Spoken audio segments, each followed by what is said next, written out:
Hello, viewers. You are welcome once again. We want to continue our previous discussion titled, Knowing the 6 Errors in the Church that Prolonged the Rapture of the Saints and the Second Coming of Christ. Today, we are focusing on error number 2. Error number 2, the fallacy that the gospel has reached everywhere in the world. When we started missionary work among some tribes in Africa and discovered that they have not been privileged to hear the gospel, the question on our mind was, how did the fallacy that the gospel has reached everywhere in the world arose? This issue was a very big concern to us, as we could no longer assert, like other churches, that we are now waiting for the rapture of the saints.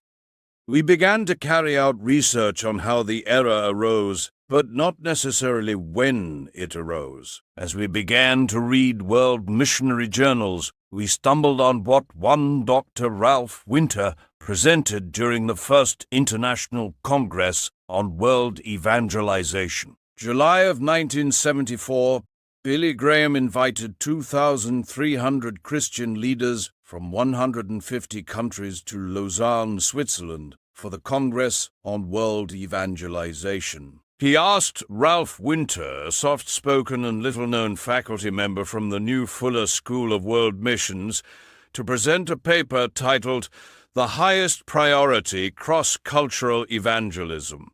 The name of the talk he gave may sound rather dull and boring, but the immediate and dramatic results of it were anything but. In his address, Winter punctured the commonly held belief among mission agencies that cross-cultural evangelistic efforts were no longer needed because the gospel had entered every political country. Now, this publication has enlightened us about what caused the error, but silent about when the error itself arose.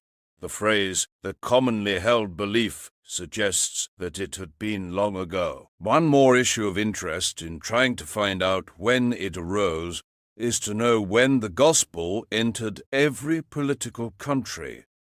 This can only be by a guesswork, as we are yet to find any journal that talked about it. However, we are of the opinion that the gospel entered into every political country after the first and second eras of modern missionary movement, which were championed by William Carey and Hudson Taylor respectively, or before the commencement of the third era.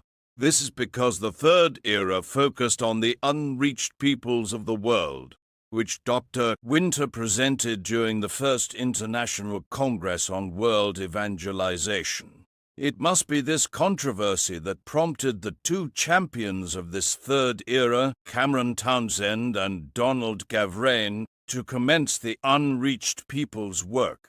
We are of the view that all Christ-loving churches ought to embrace this. May God be blessed. References. Please gobble. Dr. Ralph Winter. The Legacy of Lausanne, 1974. First International Congress on World Evangelization. Thank you for giving me your time.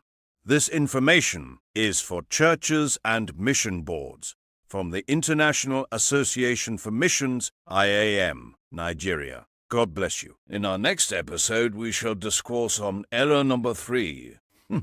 Wrong rapture predictions. God bless you.